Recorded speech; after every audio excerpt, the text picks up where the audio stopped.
But here's the beginning of the build, and this is down low. He's just putting the core inside that base there, and you can see here his core inside the base, and it is a firebrick split core, and he's got super wool all around for insulation. Just a beautifully simple build, a perfect way, in my opinion, to build a barbecue.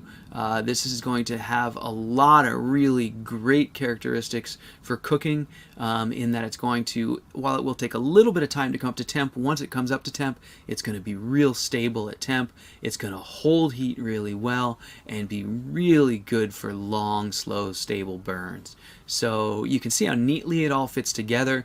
That brick core just fits right into the plinth base there, surrounded by insulation. And then as we move on here, there's the top of the bricks before the insulation. And now his build is really coming together. And Belgian Gulch, you're here with us. I got a question for you. Did you use, well, one, I believe you poured a footing for your walls, but maybe you didn't. It looks like you did, but I think you did pour a footing for your walls. And then my other question, which I can see actually now that I'm looking, is and I don't think you did you use any rebar in the vertical corner sections because you built so high, or did you just stack the bricks? In other words, do you have any other vertical support other than just the brick themselves? And do you have a concrete footing?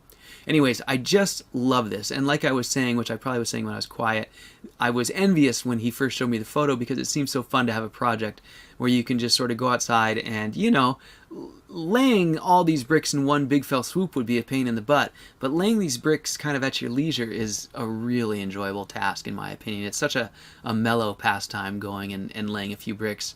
And lastly, Tom, if I can ask, what type of mortar are you using out here on the outside?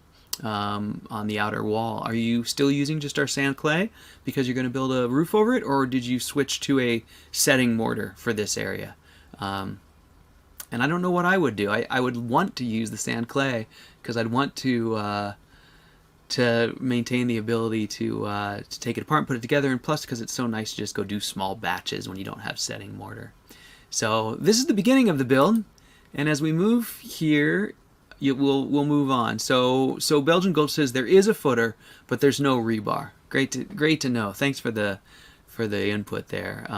It just looks so fun. You're really inspiring me. It almost makes me want to go build a little brick shit house, if I can say that. It just sounds kind of fun to just build a little brick building. So anyways, this is now the core enclosed. This would be the oven floor, and there is the exit from the core coming up into the oven. So really cool build. Now we've got the door, and you can see a secondary air horizontal piece sticking out there. So there's the firebox entrance, and beautiful work, Tom. It's really looking great. And now you guys can see he's really starting to build this structure up. He's got these supports on all four corners for a roof, and I think you emailed me that the answer to that, or maybe you put it in chat, was just because lumber is so expensive and bricks are 40 cents a piece or whatever. I thought that was awesome thinking, man. Really good idea. You know, if you wanted to build yourself a wooden structure that was just a roof over your head, you know, you'd spend a fortune even just doing those lower supports. So really neat. So yeah, and then he goes on to add that he used Portland sand and lime, which is what I expected on the walls because it's going to be exposed to snow, and I figured as much. So that's probably what I would do too. I would want to use clay and sand, but I think it's the prudent choice would be to use a setting mortar for the outer walls, and then I'm assuming you still used clay sand for the oven build, for the barbecue build. Because that's what makes the most sense there. So here we are, moving our way up to the top of the oven there, and then really neat. I love the way you framed the opening here with the angle iron, Tom. I think that makes for a really nice finish on this door opening. Another thing you can do is you can put another set of angle iron inside that same doorway facing the other way, so you'd have a flange upon which to close a door. It's not necessary, but there's a couple ways you can approach that. You could even have a Z bracket that did exactly what yours does here. Create a trim face that captures the corner, and then also sort of creates a lip on the inner side to create a flange upon which to mount the door. And then Belgian Gulch just follows up with the build. He says absolutely to sand clay for the mortar for the oven, and the roof's going to be a 12-12 pitch roof standing on those brick verticals. So that's going to be beautiful, beautiful, beautiful.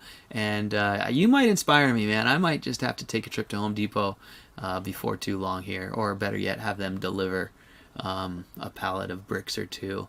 It's really quite affordable to play with bricks. A few $100s gets you a long ways. So that looks absolutely awesome, Tom, as Tall Shadow says, and I totally agree. But we're not even to the good part yet. So this is still he's still just in the construction phases. And here's the top. Now I thought this was a great way to do the top. He's got the super wool over the top to insulate the ceiling material, but he used some chicken wire to hold the super wool stiff up against the top. Now in some builds this might not be appropriate because the chicken wire would be exposed to the blast of the riser, but in the case of the oven it's probably never going to get hot enough up there to jeopardize that chicken wire. So I thought this was a great way to retain your super wool, Tom. I thought this was really, really good thinking. There's a few other ways to do it, but this was really creative. You guys got sound? I see it on my thing. It might have dropped out and come back. So I think I still have it. Okay, good. Thanks, Fred. That helps. So there's the top. I'm just going to keep going. And here he is. This is a really great illustration for anyone watching who is wondering about how to do temporary burns, and so this is a really good illustration. You can see here he's just bricked up the opening temporarily so he can go ahead and have a fire in there. So this is the oven door opening, and he's got it bricked closed so he can have a fire, and here he is starting to dry this thing out. And of course we're going to see a lot of exhaust out the chimney because everything's wet, and it's probably burning very poorly because it's cold and wet, and that's just how it goes when it's brand new. One thing that would help this quite a bit would be a piece of chimney pipe on top of here, but sometimes when it's so heavy and wet, the smoke, sometimes it doesn't help at all to raise the chimney. So it is what it is. At any rate, here's the stove, the barbecue oven, just coming together. And now he's starting to put some finishing details on it. You can see he's got a insert door here that just inserts into that oven area, and he's added some decorative tiles. I just love this, Tom. It's looking so good. And let's see, am I going the wrong way? I am going the wrong way. So, and now as we start to move forward, we start to see the bricks getting cleaned off and the whole area really, really coming together. What a beautiful barbecue zone, man. I am so envious. This is his front door for the firebox, also an insert door. Really a neat way to go.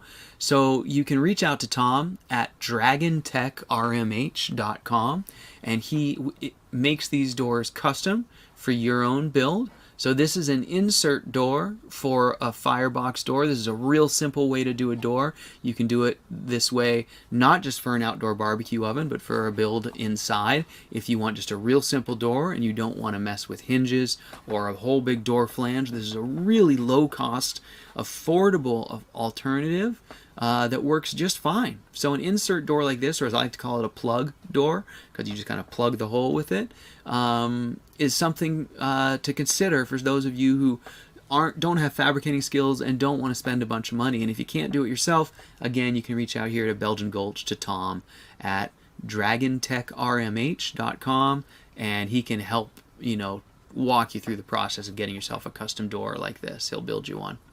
So there's the firebox door, and then the same thing with the oven door. Simple insert oven door. And as he said, he's cleaned these bricks now with muriatic acid.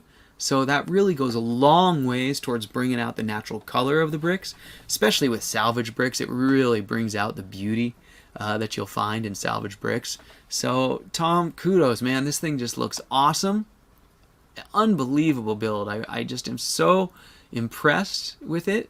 And you will have to share some cooks with us, because I really can't wait to hear how this thing works for you as a cooker. I know I just love mine, and as you know, with some conversations we've had, there's some really interesting ways to change the way it works, whether you can drop insulation to the inside, you can pull insulation out of the inside for long, low, slow cooks. You can change the way you burn, you can cook while you burn or cook after you burn. There's a whole lot of things you can do to cook in different ways within the same build. And so I'll be really curious to hear your take on the Walker barbecue oven. So any of those who don't know, this is a build from my plans. They're available at walkerstoves.com, and this is the Walker barbecue oven, or maybe it's a brick barbecue oven build. And the plans are available for this full build, and as you can see, you can build it just using pretty much almost entirely just brick with a little bit of ceramic fiber wool and fire brick split brick. So what a cool build, Tom. Thanks so much for sharing this with us. And there's a closer look at his oven door. Really nice handles. I love those springs. It looks great, Tom. So, and there's the oven. Look, a little peek into the oven. So the oven is highly flexible with regards to how big or small you want to build it. Same with the door opening. So if you're someone who really wants, has to cook a turkey, you can absolutely enlarge the oven's big enough for a turkey, but you can enlarge the door if you want to. You can build, I've had folks build large commercial size versions of this. If they're cooking low and slow, the Firebox has plenty of output for a much larger oven, so you can extend this box over a little bit larger support and build a large oven that's capable of cooking a whole hog or multiple brisket or something like that. So there's that. So I think that brings us, there's the last picture, and what a great overview. So can't wait to see it with the roof on it, Tom. It's going to look fantastic. And man, thank you so much for sharing this with us. That is so inspiring. Boy, just a few windows on those top ledges and a little bit of wall structure, and you'd have a neat little tiny house there, wouldn't you? Really got me thinking. For probably just a few $100s, really. Wow. What a thought.